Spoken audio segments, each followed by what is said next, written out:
Bienvenidos a Sala de Artistas. En esta ocasión nos acompaña un personaje del mundo del arte dramático, en verdad poco común en el concierto de las ideas en este país. Se trata de la licenciada Magalí Letona. Magalí es licenciada en Letras por la Universidad de San Carlos, por esta casa de estudios. Tiene también una licenciatura en arte dramático por la Escuela Superior de Arte. Y bueno, vamos a dejar que cuente ella la larguísima lista de líneas que tiene su currículum académico. Buenos días, Magalí, muy bienvenida a Sala de Artistas. Mire, de verdad que es un honor tenerla aquí. Hemos oído hablar de usted toda la vida y es un honor que esté con nosotros. Magalí es un sujeto de la historia del arte contemporáneo guatemalteco poco común, porque adicionalmente a ser actriz, a ser académica, también es maestra de artistas. Es decir, es ese vínculo que va produciendo a estos valores valiosísimos de la espiritualidad del país y que los va convirtiendo primero en escuchantes y luego en artistas. Pero yo quisiera que usted sea quien nos cuente su historia académica, Magalí, por favor. Pues en primer lugar... La dejamos en el uso de la palabra. Pues muchas gracias, ¿verdad? En primer lugar, muy agradecida por la invitación y de verdad que es muy alentador pues que existan estos espacios, porque uno en el día a día pues va caminando y estos espacios sirven para hacer esas pausas, ¿verdad? Necesarias para ir observando lo que se ha recorrido, ¿verdad? Y luego pues ver qué viene, ¿verdad? Ir planificando, ir pensando, bueno, hice esto, he hecho lo otro, pues ahora voy por otro lado, ¿verdad? Así que muchísimas gracias porque motiva mucho de verdad. Pues bueno, así como estábamos comentando, ¿verdad? De que mis inicios en el teatro pues fue un poquito en la familia, ejemplos, ¿verdad? De mi hermano. Luego me contaron que también mi abuelo había dirigido un poquito de teatro. Y luego pues que sí inicié a estudiar, ¿verdad? El teatro ya formalmente en la Academia de Teatro de la Universidad Popular, la licenciatura en Letras, la licenciatura en Arte Dramático por la USAC y luego pues me trasladé a trabajar, ¿verdad? A la Landívar, a la Universidad Rafael Landívar y en donde ya pude también continuar mis estudios con un posgrado en Lingüística, una maestría en Literatura Hispanoamericana, una maestría en Educación y Aprendizaje. Entonces, por ahí esas han sido mis líneas. Sus ejecutorias académicas. Ajá. Sí, es alumna del insigne Rubén Morales Monroy, ¿verdad? Sí, ajá. Cuéntenos, exacto. ¿cómo es eso? ¿Cómo conoció a Rubén Morales Monroy? Bueno, pues al inicio el maestro Rubén lo conocí porque a los 12 años, pues yo muy necia, ¿verdad? Quería ingresar a la academia. Fuimos con mi mamá, ¿verdad? Y llegamos y a la UP. A la UP. Y yo quería estudiar teatro porque, como le decía, sentí el llamado. Cuando vi a los actores ahí en el escenario, dije yo soy de aquí. Y se sintió en casa. Me sentí en casa. Algo del corazón, dijo, está ligado a esto, ¿verdad? Entonces cuando llegamos, yo tenía 12 años, el maestro inmediatamente le dijo, no, llévesela que estudie danza, porque aquí está muy chiquita para ingresar, ¿verdad? Él siempre con su carácter, ¿verdad? Un poquito enojadito, ¿verdad? Él era muy serio, con su carácter fuerte que tenía. Y luego pues sí ingresé a los 16. Yo dije, no, yo sigo y entonces a los 16 ya ingresé con él. Una personalidad arrolladora la del maestro, ¿verdad? Era un ejemplo. Él no nos decía nada, es que solamente con verlo, ¿verdad? Esa pasión que transmitía por el teatro y que se hiciera bien. Justo ayer fue su cumpleaños, entonces lo recordamos con algunos compañeros y después de haber estudiado, ¿verdad? En la academia, pues tuve la oportunidad de quedarme trabajando, de dar historia del arte, historia del teatro guatemalteco y de verdad que para mí ha sido gratificante, ¿verdad? Porque sí tuve una etapa después de que él falleció, ¿verdad? Que falleció en 98, que todo fue cambiando, ¿verdad? Entonces las orientaciones, quiera que no, cuando una persona como el tamaño que él tenía, al ya no estar, pues cambia todo, ¿verdad? Entonces yo me alejé de la UP un tiempo, justo coincidió con ingresar a la Universidad Rafael Andívar, y luego pues volví, retomé en el 17 y sigo dando clases, ¿verdad? Sigo dando historia del teatro, dramaturgia, a los chicos que están ahí entusiasmados, ¿verdad? Con la misma pasión. Está de nuevo en la UP, sí. La UP. Ajá, exacto. ¿Cómo no? Sí, la UP ha tenido unos 3 o 4 periodos, ¿verdad? En los que hay como puntos de inflexión, pero vuelve a resurgir, porque siempre hay gente como usted que de verdad quiere trabajar ahí, ¿verdad? Y hay nuevos artistas también incorporándose. Exacto. Ahí conozco un par de jovencitos que están trabajando como maestros, creo que no les pagan nada, ¿verdad? Porque es ad honorem el asunto. No, bien nos pagan, bien nos pagan, sí, ajá, sí, bueno, sí. Pues, y también Guayo Velázquez Carrera, que está en la junta directiva de la UP, y, en fin, es decir, siempre hay gente que quiere que la cosa siga ahí, ¿verdad? Y eso es importantísimo, una academia que tuvo mucho más importancia por el tamaño que tenía la ciudad, digo yo que por ahí por los años 70, ¿verdad? Exacto. Y que está recuperando su terreno, por lo que yo logro ver con estas nuevas generaciones que están inyectándole energía y cariño a la Universidad Popular. Proyecto en el que trabajó originalmente Miguel Ángel Asturias, ¿verdad? Que es una generación muy meritoria, generación del 20, por ahí, sí, ¿no? la generación del 20, ¿verdad? Sí. Bueno, ¿en qué obra se inicia, se estrena en las tablas guatemaltecas, Magalí Letona? Sí, el maestro era muy particular, nos ponía a hacer ejercicios, ¿verdad? De monólogos, así de grandes dramaturgos.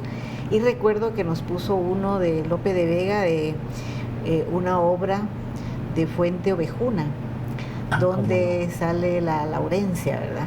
La Laurencia, un personaje muy interesante, entonces a todas nos ponía ese monólogo. Y en esa oportunidad pues me escogió, ¿verdad?, para que lo representara en una celebración del Día de la Madre. Entonces para mí fue así que, aquel maestro haya visto haya pensado en usted. Ajá, entonces ahí creo que empezó, ¿verdad? Empezó un poquito ya como profesionalmente. Luego pues ya me integré a una obra que se llama El Circo de Upecito. Ahí salíamos, ahí sí como acróbata 1, acróbata 2, no sé ni qué número me tocaba, pero ahí empecé, no con la dirección de él, sino con la dirección de otro compañero, Byron Guerra. Y luego con él estuve en una obra que fue muy famosa, ¿verdad? Muy simbólica, muy representativa de la Universidad Popular, que fue la Rafaela. Entonces en esa obra, digamos que fue la primera donde el maestro me dirigió, ¿verdad? Y que ya hicimos ya un trabajo más profesional. Sí, recuerdo yo que en alguna de las épocas de las que yo tengo memoria, la Universidad Popular tuvo una temporada todos los años del señor presidente, ¿verdad? Sí. Con Hugo Carrillo, creo yo, ¿verdad? Ajá. Hugo Carrillo era el director, ¿verdad? Sí, bueno, él era el adaptador. Bueno. Ajá, Hugo Carrillo, y el maestro Rubén la dirigió. Él era el que la dirigía. Mire, pues, qué cosa, ¿verdad? Sí, Rubén Morales, una figura imprescindible del teatro guatemalteco, de los grandes del teatro guatemalteco. El teatro guatemalteco cayó mucho por ahí, al final de los 80, yo recuerdo, en ese teatro de jajaja, ¿verdad usted? Yo recuerdo que yo no he sido de teatro, no he sido de artes escénicas, pero eventualmente iba yo con mi esposa al teatro y hubo un momento en el que ya, pues no, ¿verdad? No quiero volver a ir porque siempre iba uno a ver cosas tan insustanciales que era como perder el tiempo. Era lo mismo que ver televisión, ¿verdad? Entonces, fíjese que ahora que dijo, que habló de Fuente Ovejuna, yo vengo de una casa en la que no había libros. Había 2 libros. Fuente Ovejuna era uno. Y aquí ese libro de Hitler famoso, de Mi Lucha, que no tengo la menor idea de por qué fregados estaba ahí usted, pero Fuente Ovejuna era un libro con ilustraciones, blanco, pequeño, precioso, ¿verdad? Como objeto era un libro, era un libro muy bonito, ¿verdad? A mí me inspiraba mucho tener el libro en las manos. Creo que nunca lo leí en aquel tiempo, ¿verdad? Porque esto llegó después, a instancias cabalmente de mi esposa. Pero, pues mire cómo es esto de que usted haya la primera representación profesional suya y ha sido también Fuente Ovejuna. Eso nos tiene que poner ¿Sí? mantener en contacto el resto de la vida, amiga mía. Vamos a ver.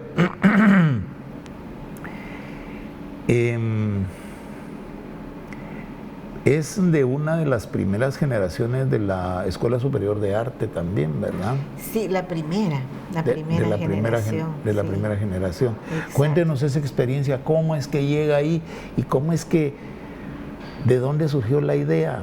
Cuénteselo al público, porque algo Sí. sabemos los que estamos por aquí cerca, ¿verdad? Pues mire, esta fue una grata idea, ¿verdad? Que surgió precisamente de 4 grandes pensadores y artistas, ¿verdad?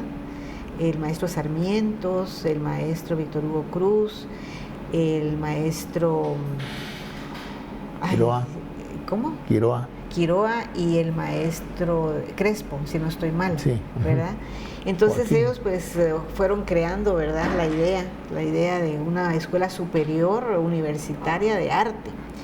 Entonces convocaron, ¿verdad? Para tener esa primera generación, convocaron a todos aquellos artistas que tuviésemos 20 años de carrera y que se pudiera demostrar, ¿verdad?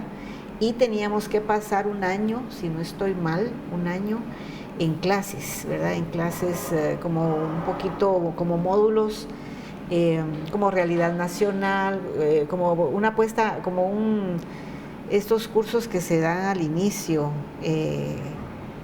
¿cómo se llama? Son comunes, los cursos comunes. Como una suerte de propedéutica de la formación universitaria. Exacto. Entonces, lo interesante en esa época fue que cómo se demostraban 20 años de carrera si muchos no habían guardado sus programas de mano.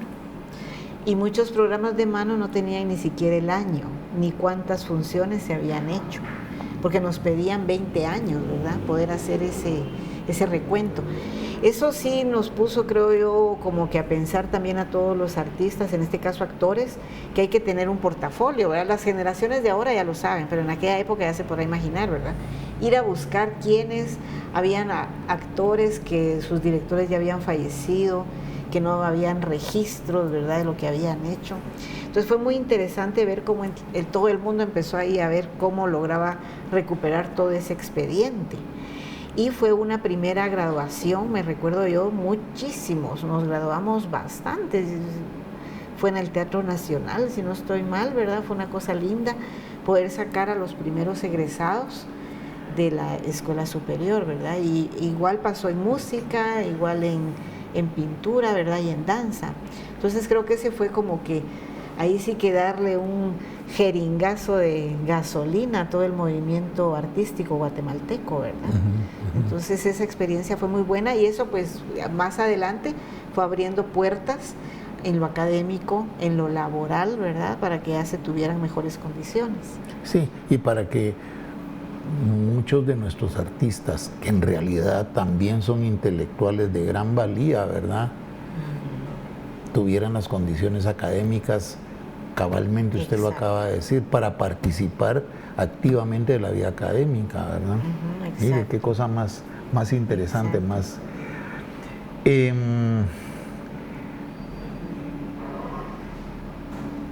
Ahora vamos a ir al tema del magisterio de artistas. Usted trabajó, aparte de en la UP,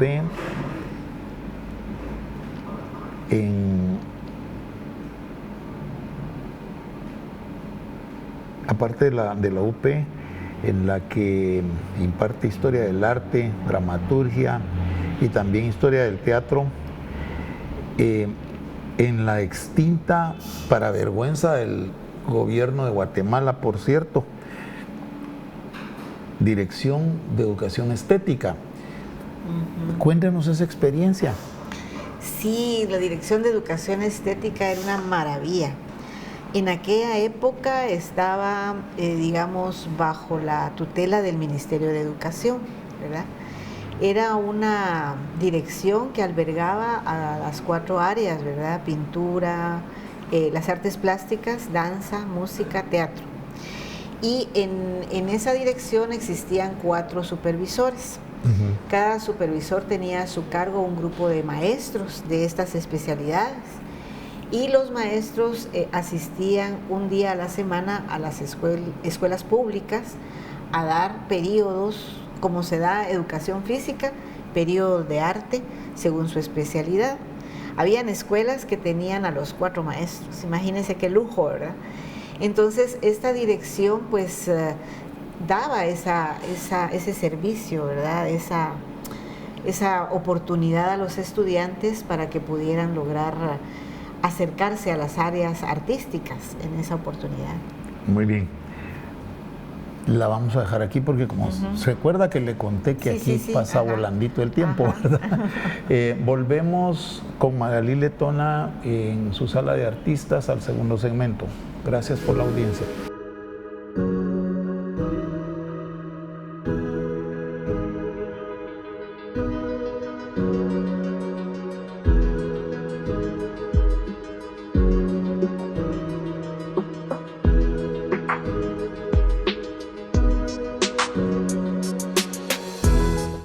De regreso con Magalí Letona en su sala de artistas.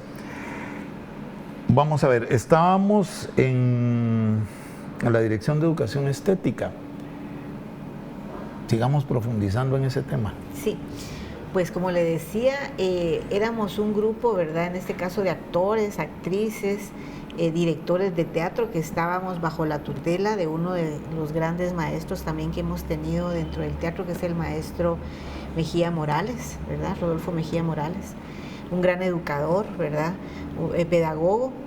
Entonces él era nuestro supervisor y teníamos que ir a las escuelas de todos los barrios, la zona 18, qué sé yo, de la zona 1, las escuelas oficiales. Entonces ahí pues trabajábamos con los chicos unos 20, 40, 30 minutos de clases, ¿verdad? Impartiendo teatro. Luego se preparaban festivales. Dentro de las mismas escuelas se iban preparando a los chicos para lograr hacer festivales, ¿verdad? Entonces se hacían eliminatorias y a los mejores grupos, pues cada maestro presentaba a su grupo, ¿verdad? Que este va a ser el mejor. Entonces era una especie como de competencia, aunque no lo hacíamos a nivel competitivo, sino que más que todo era mostrar el trabajo que se había hecho con los chicos, ¿verdad? Ya se podrán imaginar que eran jovencitos de primaria. Entonces, ya fuera en el Teatro de Bellas Artes generalmente se hacían estos festivales artísticos, ¿verdad? Donde cada escuela llevaba a su representación, ¿verdad? Su obra representativa. Lamentablemente en los años 96 por ahí, Educación Estética la eliminaron, ¿verdad? Entonces dejó un gran vacío, ¿verdad? Definitivamente. Estamos hablando de qué periodo, entre 96 para atrás, ¿cuántos años? Educación Estética, más o menos. ¿Usted en qué tiempo trabajó ahí? Yo estuve en los 90, estuve justo en la última etapa. Tuve la oportunidad de ser supervisora en los últimos 2 años que estuvo Estética, que fue el 96 y el 95. Antes estuve como maestra, pero Educación Estética surge como en los 70s. Ajá. Sí, yo recuerdo que cuando yo era estudiante, al final de la secundaria, pues uno había en el currículum, al que uno tenía que, que uno tenía que superar: educación musical, filosofía, ¿qué más? Artes plásticas, ¿verdad? Ya nos dejaron solo, a los muchachos solo parece que con educación física, ¿verdad? Sí. Y todas las humanidades desaparecieron. Lamentable porque, y entonces, ¿cómo propiciamos el surgimiento de nuevos artistas? Porque los artistas no van, muchas veces los muchachos que van directamente a la academia de arte, a las academias de arte, no se quedan, ¿verdad? No se quedan ejerciendo en el arte. Se los roba la publicidad, cualquier cosa conexa ahí se los para llevando, ¿verdad? Pero no se quedan en el arte, porque la escuela básica difícilmente ayuda o prepara a los muchachos o les dice: miren, estas son las posibilidades, ¿verdad? Aquí ha venido gente, pintores, por ejemplo, que es lo que más ha venido, pintores que han salido de la Escuela de Artes Plásticas, pero cuentan ellos que han llegado casualmente a la escuela, ¿verdad? Que no sabían que la escuela existía. Entonces, como que el papel ese que jugó la Dirección de Educación Estética en algún momento tuvo una importancia de verdad capital para la formación de nuestros artistas, y es ahí hacia donde quiero que vayamos.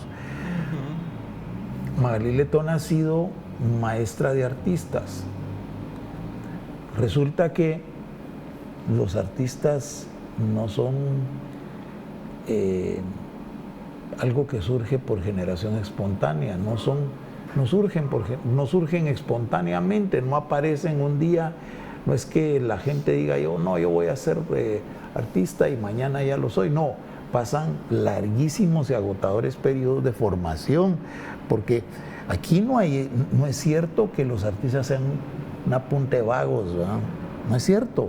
Es decir, no hay artista sin ejercicio, no hay artista sin oficio, no hay artista que llegue a ser, digamos, a descollar, a ser un personaje notable en el mundo, en el universo en el que se mueva, de no ser porque atrás hay un trabajo arduo para llegar ahí. ¿Es cierto eso que le estoy diciendo o no es cierto? Ahora cuéntenos cómo es que funcionan los maestros en esto. ¿Qué hacen los maestros para sacar de adentro de nuestros muchachos al artista que hay ahí, ¿verdad? Sí, es complejo. La formación artística en nuestro país es muy compleja. Generalmente vemos noticias, ¿verdad?, de situaciones lamentables que están sucediendo. Por ejemplo, el caso ahorita de la Escuela de Arte Dramático, que no tiene un local apropiado. Estas problemáticas se han dado durante mucho tiempo, o sea, no hemos tenido como que una política muy clara en relación a la formación artística. Y sin embargo, yo creo que hay un punto importante que es lo que tal vez ha causado es como una quebradura, ¿verdad?, que existe. El hecho de haber quitado educación estética, en primer lugar, y en segundo lugar que el Ministerio de Cultura haya absorbido, digamos, las escuelas de arte, cuando este es un tema fundamentalmente para el Ministerio de Educación. O sea, la formación artística es educativa, ¿verdad? Lleva un proceso de educación, entonces debe estar en el Ministerio de Educación, porque el Ministerio de Cultura lo que hace es mostrar precisamente nuestra cultura, sería mostrar los resultados de esta formación, pero no tendría que tener ellos a su cargo la formación, porque no es como que el tema fundamental, ¿verdad?, del ministerio. Entonces la formación, pues claro, cuando el público ve a un artista dice: qué bonito, qué bien, qué fácil se ve, ¿verdad?, qué lindos cuadros, cómo se mueve, qué bonito actúa, qué lindo interpreta un instrumento. Pero atrás de todo eso hay días, semanas, años de arduo trabajo disciplinado, ¿verdad? El artista, al igual que un deportista, tiene que manejar su cuerpo, manejar sus emociones, tiene que tener constantes ensayos, constante preparación. El ensayo y el error, ¿verdad? Es una práctica diaria del artista para poder llegar incluso a unos segundos, a unos minutos de poder expresar su arte, ¿verdad? Entonces, muchas veces se cree, ¿verdad?, que el artista no le cuesta, ¿verdad? Ah, qué fácil le sale, ¿no? Que es algo divino o qué sé yo, inspiración. Sí tiene algo de eso, ¿verdad? Pero no es solamente eso, sino que es un proceso bastante duro, ¿verdad? Y quien lo hace, quien se somete a esa disciplina, es porque de verdad siente una pasión por hacerlo. Si no, no lo podría hacer, ¿verdad? Entonces, yo, bueno, tuve la oportunidad de dar cursos para niños de teatro. Y es interesante ver cómo esos procesos, ¿verdad?, se van gestando en ellos y cómo ellos van decidiendo ya adultos el decir, bueno, pues yo sigo con esto y voy a dedicarme a esto, porque me he encontrado a chicos que fueron mis alumnos, ¿verdad?, cuando eran pequeñitos y que ahora pues se están descollando como grandes artistas de la escena nacional. Entonces, no estaba tan mal la vocación, ¿verdad? Entonces sí, creo que el proceso en Guatemala está mal enfocado, ¿verdad?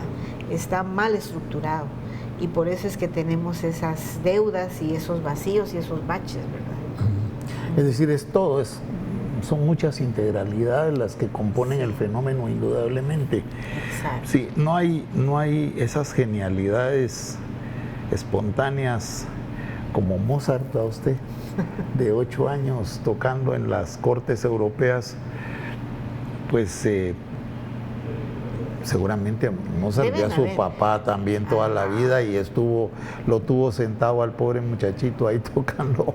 Sí, no, y deben haber, ¿verdad? Pero se pierden, se van perdiendo por falta de oportunidades, por falta de lugares, ¿verdad? Y también por falta del ojo, porque hay que observar mucho a los chicos, ¿verdad? Por dónde van, qué talentos naturales tienen. Sí, sí, es decir, un artista como Bonafina, por ejemplo, que tuvimos la suerte de tenerlo aquí, ¿verdad? No se construye de la noche a la mañana, pero indudablemente que tiene que tener el don, ¿verdad? Si no tiene el don, simple, no se puede, ¿verdad? Es un poco lo que yo le decía a usted. Yo he estado cerca de pintores una buena parte de mi vida, pero yo no soy pintor, tengo la conciencia de que no lo soy y digo cosas que poca gente dice muy probablemente sobre la pintura de algunos pintores en particular. Pues sí, pero eso no me hace pintor, no me califica para... Y además no tengo el don, yo no estoy ligado a las artes plásticas, pues es decir, como artista, ¿verdad? Es decir, yo entiendo de procesos y he leído 350 obras sobre arte, libros sobre arte, pero eso no lo califica uno para sentarse a pintar, ¿verdad? Es decir, creo que sí uno tiene que, el artista tiene que tener el don. Si no tiene el don, no hay artista, ¿verdad? No hay duda. El talento.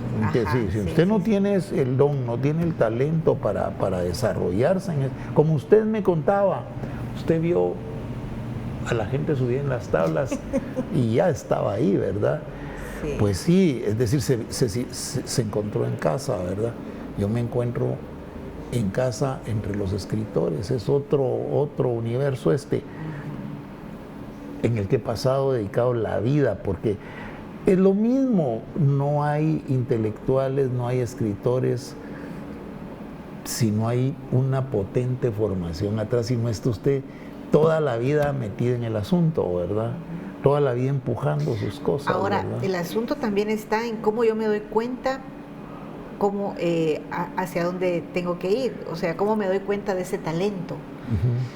Si no tengo yo la oportunidad de tener experiencias artísticas, nunca me voy a dar cuenta si puedo ser una buena bailarina, si puedo pintar, ¿verdad? Si puedo hacer teatro. Esa es la gran ventaja que proporcionaba educación estética, ¿verdad? Dar aquello, ¿verdad? Sí. Para que el niño diga, sí, por aquí puedo ir, por aquí no puedo ir. Sí, no puedo dibujar, ¿verdad? Pero de repente sí tengo ese talento. Sí, encontrarse con la pulsión estética, ¿verdad? Exacto, es decir, provocar. Y que no todo el mundo tiene, porque hay gente que tiene mucha capacidad para lo técnico. Yo recuerdo que yo tenía un amigo cuando era yo en la escuela primaria, ¿verdad? Tenía un compañero que lo suyo eran las carpinterías, ¿verdad? Y todo el tiempo andaba con las manos llenas de barniz de muñeca porque se iba a meter a una carpintería. Y era niño con nosotros, ¿verdad? 8 años, una cosa así. Y en Estados Unidos, carpintero de primer orden, hizo platales en Estados Unidos como carpintero. Empezó siéndolo en Guatemala, ¿verdad? Alguien le dio oportunidad en un taller de tallado. Talla a mano, ¿verdad? Entonces vende en Estados Unidos y en Europa sus muebles carísimos porque los hace a mano el tipo, ¿verdad? Bueno, entonces, no todos, es decir, a todos nos sirve el arte como asidero espiritual, siento yo. Pero no, el arte no es decir, las artes no son para todo el mundo, igual que la carpintería o la mecánica, o ser policía, es decir, si no, no habría gente para todo, ¿verdad? Como el deporte también, ¿verdad? Sí, no por todos supuesto. somos deportistas, ¿verdad? Claro. Hay quienes ahí sí que tienen la condición física especial para esto o lo otro. Sí. Igual es el arte. Lo importante es poder tener ese contacto. Sí, tener el acercamiento. Eso que usted decía, el acercamiento, que el Estado dejó de cumplir esa función, no le da esa posibilidad de acercamiento a nuestros muchachos. Y entonces, pues el acercamiento a lo más cercano a arte que los muchachos ven es TikTok o televisión, ¿verdad? Usted que es castrante y mortal, ¿verdad? Fatal cabalmente, ¿verdad? Entonces, bueno, su paso también pasa usted por lo que es propiamente la educación pública. En el Instituto Nacional de Señoritas Centroamérica y en el Matos Pacheco. Cuéntenos de experiencia con las patojas y los patojos con los adolescentes. Bueno, pues. Debe ser fascinante eso, me imagino, ¿verdad? Sí, mire, una cosa extraordinaria realmente, porque en el Inca pues fundé un grupo de teatro, ¿verdad? Con las chicas. Es su alma mater además, ¿verdad? Sí, porque de ahí también egresé, que también tenía cuando estaba estudiando un grupo de teatro. Entonces uno anda siempre haciendo lo que le gusta en todos lados, ¿verdad? Y en el Matos Pacheco también arreglamos un aula para que los chicos pudieran tener su escenario. Entonces, entre varios maestros, ¿verdad?, de idioma español, logramos reacondicionar un aula y colocar ciertas características para que tuvieran ahí su escenario, ¿verdad? Entonces los chicos presentaban ahí sus obras. De esa etapa tengo una anécdota que la llevo siempre, me llama mucho la atención, porque los jóvenes del Matos Pacheco pues eran chicos que muchas veces pues están muy cerca de las pandillas, ¿verdad?, y que tienen unas condiciones bastante precarias, bastante difíciles, ¿verdad?, de sobrevivencia. Entonces, pues les empecé a dar un poco de dramaturgia, ¿verdad? Y un jovencito en una mañana llega y ahí sí que con las hojas así todas arremangadas me dice, mire, no dormí en toda la noche, pero logré terminar mi obra. Entonces dije, este niño ya está encaminado. Se emocionó, ¿verdad? Se emocionó con terminar su obra de teatro para que su grupo pudiera trabajarla. Entonces digo yo, esas son esas pequeñas dosis, ¿verdad?, de alegría que a uno le provoca y satisfacciones, ¿verdad, Magalí? Sí, satisfacciones, exacto. Porque esas son las cosas de las que la gente que servimos en este medio vivimos, ¿verdad usted? Aquí no se gana pisto, aquí se muere uno pelado, ¿verdad usted? bueno, no paupérrimo, por fortuna, ¿verdad?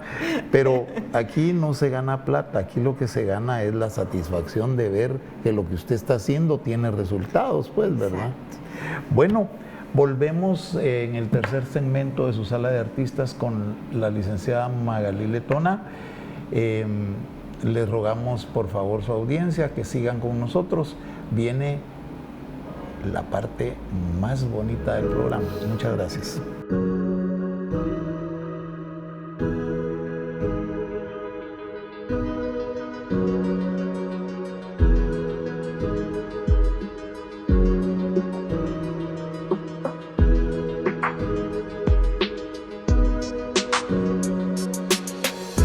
Volvimos con la sala de artistas con Magalí Letona. Esta larga, pero porque empezó muy pequeña, ¿verdad? Larga vida intelectual, esta larga vida en las tablas de Magalí Letona ha producido también textos. Magalí Letona ha escrito sobre arte dramático, y esta es una de las piezas. Pero yo no quisiera mal decir lo que le toca a ella y la dejo en el uso de la palabra para que nos cuente, Magalí, cómo es esto de sus libros, cuáles son sus publicaciones. Sí, publiqué en el 2004 dos obras, ¿verdad? Una que es Rafael Landívar, el poeta de la añoranza. ¿Cómo no? Y esa obra pues felizmente obtuvo un segundo lugar en el certamen permanente 15 de septiembre del Ministerio de Cultura. Uh-huh. Y también la adaptación al teatro de la novela El Tigre, de Flavio Herrera. Esa fue la primera publicación.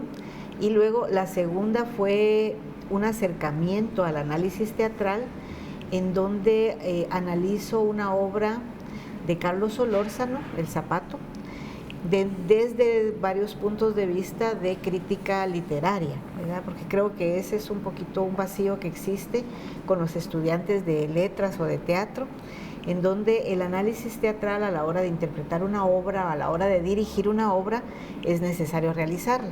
Entonces podemos lograr, digamos, tomar las críticas de los especialistas literarios en teatro, lograr y poder analizar las obras que se van a poner a escena, que se tienen que estudiar para hacerlo, y podemos hacer ahí una buena combinación, ¿verdad? Entonces en este texto eso es lo que trato de hacer.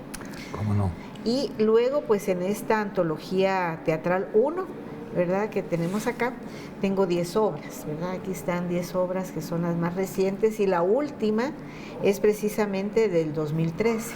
Estas son obras de su autoría. Sí, exacto. Uh-huh. Entonces hay de diferentes estilos, ¿verdad? Hay desde obras cómicas, absurdas, históricas y un poco costumbristas también. Entonces hay de varios géneros. Uh-huh. Ah, mire, qué bueno. Estamos esperando la segunda parte de su antología, ¿verdad? Sí, es otra antología, sería antología teatral 2, uh-huh, donde voy a dar a conocer una obra de teatro breve y 4 obras de microteatro, ¿verdad? Que es este teatro que está ahora vigente, que son obras sumamente cortitas, muy sintéticas, ¿verdad? Pero con un contenido para la reflexión muy fuerte. Bueno, Magalí se ha movido también en el espectro de la educación académica, de la formación académica. Fue de la Dirección de Educación Estética a la Universidad Landívar a ser coordinadora del Departamento de Lenguaje. Miren, esto se dice fácil, pero gente especializada en este tema del lenguaje en este país es casi que contada con los dedos, no de las manos, sino de una mano. Entonces, Magalí es un portento en este tema, y yo quisiera que nos contara eso, Magalí, cómo es que llega ahí, con quiénes se fue a encontrar ahí. Sí. Porque esa es una parte importante también, que aquí donde ven a mi amiga muy humilde y muy sencilla, ella es una intelectual de primera línea que se ha rozado con y ya estaba y está a la altura de nuestras mejores intelectuales en estos temas particulares. Vamos a ver, cuéntenos, por favor. Bueno, como les había contado, ¿verdad? Cuando ya me desligué desapareció Educación Estética, falleció el maestro Rubén, entonces como que la vida le va dando a uno otras vueltas, ¿verdad? Y tuve la oportunidad de ingresar a la Universidad Rafael Landívar como docente del área de lenguaje. En esa oportunidad pues estaba Mónica Alvisures a cargo de la coordinación de lenguaje y a cargo de la dirección del Departamento de Letras, la doctora Lucrecia Méndez. Híjole. Ajá, entonces... Tótems. Pues, sí. El Olimpo del medio, ¿verdad? Sí, no, para mí era, estar ahí con ellas dos, ¿verdad? Increíble, realmente son mujeres muy valiosas. Y a Mónica pues le otorgaron la beca Fulbright, ¿verdad? Entonces ella pues tuvo que dejar el puesto y me dijo pues que si yo quería, ¿verdad? Y me dio la oportunidad de poder ahí sí que estar en la coordinación del lenguaje, y mi jefa pues en esa oportunidad era la doctora Lucrecia. Realmente redactar una carta para mí me daba pánico, ¿verdad? Con ella. Y yo le llevaba las cartas y decía, ay, espero que esté bien, ¿verdad? Porque sí, la doctora es súper disciplinada, académica, es apasionada, es una mujer increíble, increíble realmente. Nada de andar escribiendo cartas barrocas, ¿va usted? No, y tiene que ir al grano, ¿verdad? Pues estuve ahí 9 años en esa coordinación, logramos hacer la publicación de varios textos, un propedéutico de lenguaje, el libro de estrategias de comunicación lingüística que hasta la fecha se está utilizando, ¿verdad? Y estuve también cerca de Raquel Montenegro, estuvo por ahí. Que estuvo aquí con nosotros también ya. Ajá. Ella estuvo en el posgrado, ella era la coordinadora del posgrado de lingüística. Entonces fue una época muy rica, ¿verdad? En ese aspecto de lenguaje, de las letras, y se logró mucho. Yo creo que se logró muchísimo el hecho de poder capacitar a maestros también del interior, ¿verdad? Hicimos capacitaciones y logramos unificar el curso, ¿verdad? Y dosificarlo para saber qué era lo que correspondía pues darles a los chicos, ¿verdad? Y el poder hacerlo en un texto, ¿verdad? Entonces esos fueron los grandes logros. Las grandes ejecutorias de la dirección de esa coordinación. Exacto.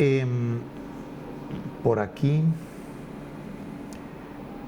han pasado también otros maestros insignes de grandísimos colaboradores como usted de la cultura guatemalteca. Entre otros, don Neto Bech, don Ernesto Bech Rizo, es Premio Nacional de Artes Plásticas Carlos Mérida presente. Se lo acaban de dar a finales del año pasado, en la segunda mitad del año pasado.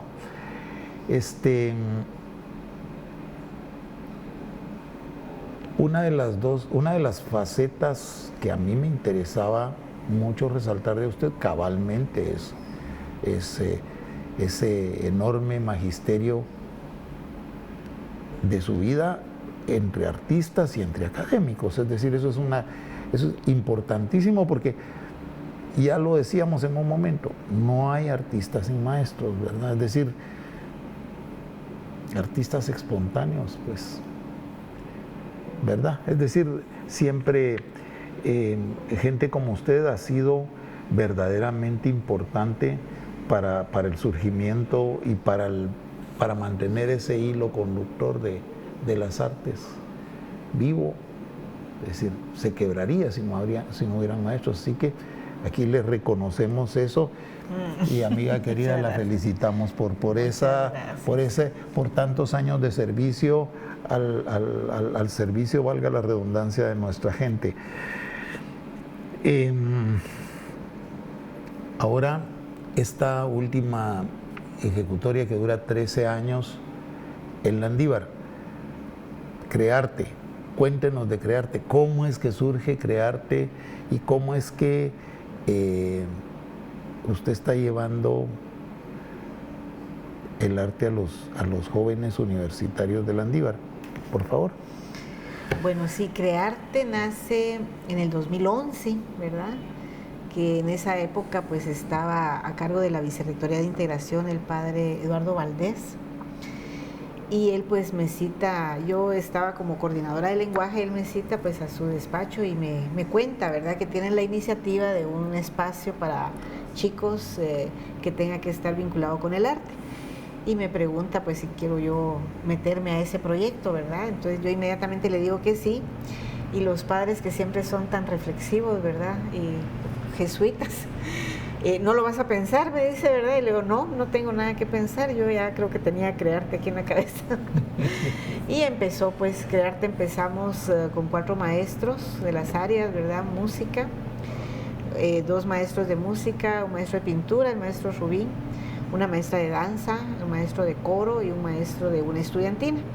Y así empezamos, ¿verdad? Y un maestro de teatro. Empezamos y poco a poco pues se fue dando, digamos, todas las convocatorias, toda la publicidad necesaria para que la comunidad universitaria landivariana tuviera acceso al arte. Era lo que yo les mencionaba, ¿verdad? De poder tener ese acercamiento a esas áreas artísticas para que la persona diga, así me gusta, no me gusta, esta es una pérdida de tiempo, o no, yo estoy aprovechando aquí mi tiempo, ¿verdad? O sea, poder tener ese contacto, pero por lo menos tenerlo, ¿verdad? Para poder, porque a veces la gente dice, yo hubiera querido hacer esto, yo hubiera querido, pero nunca pude entrar a una academia de pintura, una academia de música, qué sé yo, pero poder tener esos espacios, ¿verdad?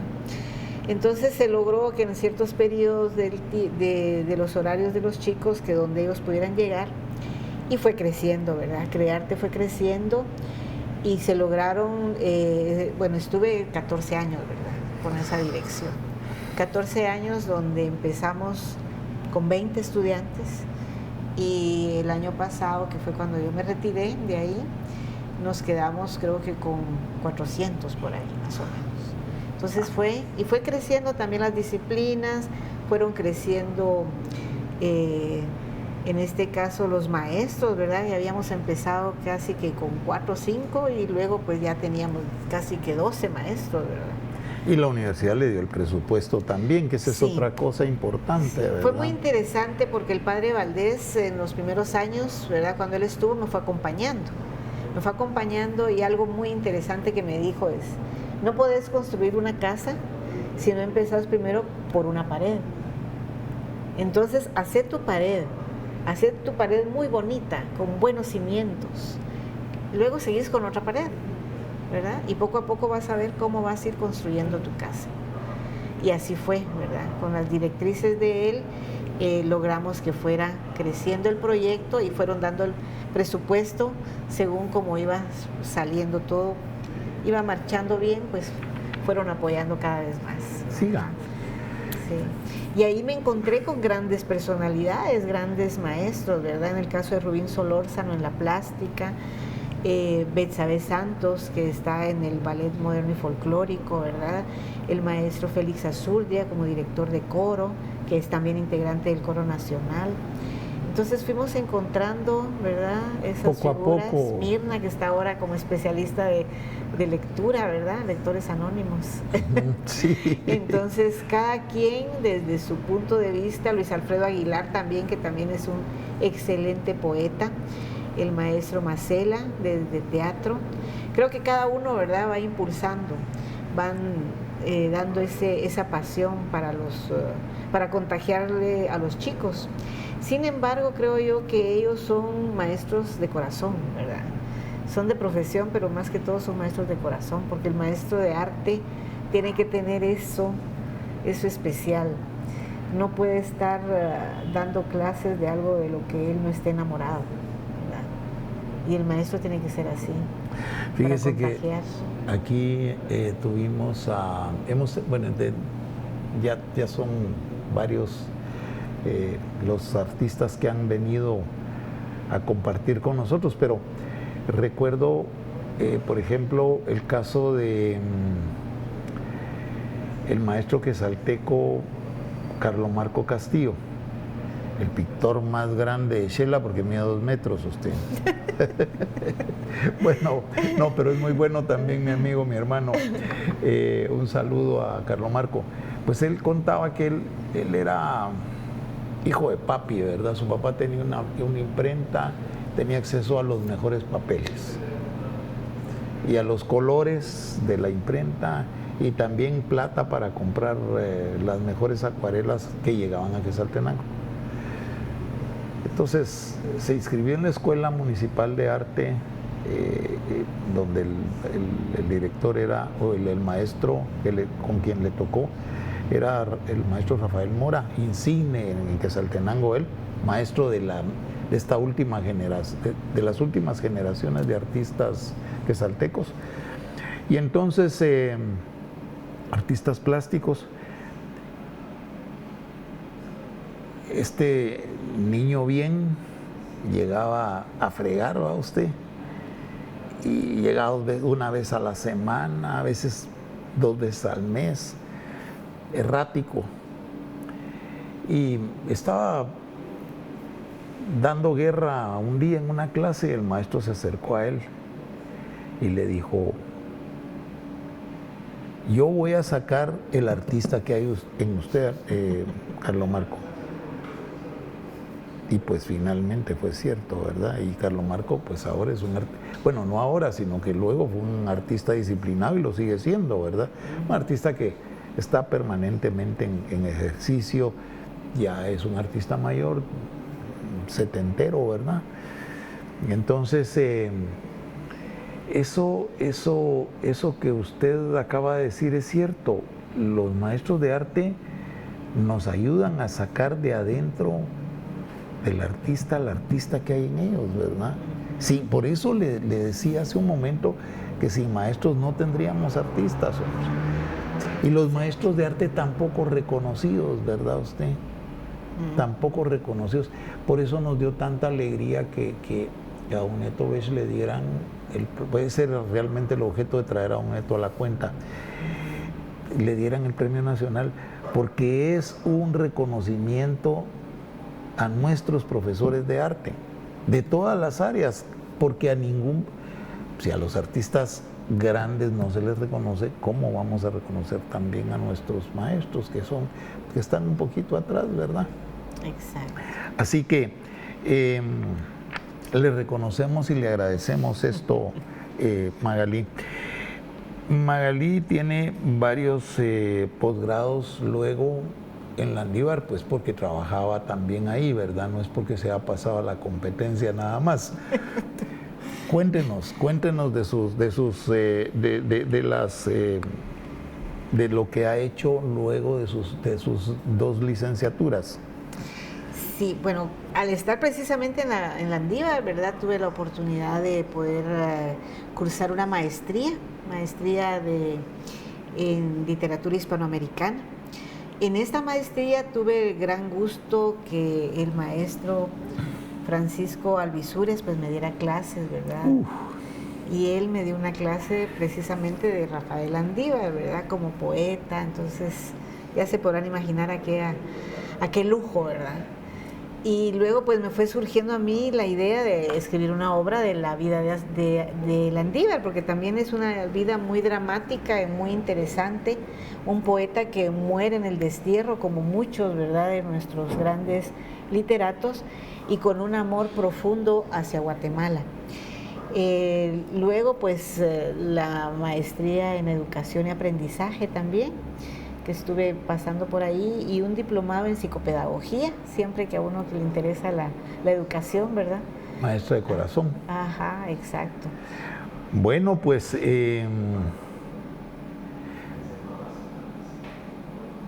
no hay más, no es una cosa más que la otra. Nos honra y nos llena de un gran gusto haber tenido a Magalí Letona en este programa. Gracias por estar con nosotros. despídase de su público porque el programa se acabó, como bien le dije, ¿verdad? Así lástima, hombre. Hay tanto que falta muy por decir, cortito. ¿verdad? Pues mire, muchas gracias por este espacio, por escuchar esta entrevista que de verdad me ha llenado el corazón, me ha hecho pensar mucho, me ha hecho recordar muchísimas cosas a mis maestros, y lo único que puedo decir es que hagan teatro, escriban teatro o vean teatro, ¿verdad? Pero algo tienen que hacer, porque siempre en la vida uno tiene que llevar un curso de teatro. Se los digo porque yo sé por qué, porque así uno desarrolla otros aspectos que uno ni se imaginaría que tenía, ¿verdad? Entonces, muchísimas gracias por la oportunidad, de verdad. A usted, gracias por estar aquí, gracias a ustedes por su audiencia. Volvemos en otra oportunidad en su sala de artistas de TV USAC de la Tricentenaria Universidad de San Carlos, en su 349 aniversario, y en la única universidad pública del país que atiende al pueblo de Guatemala. Muchas gracias por su audiencia.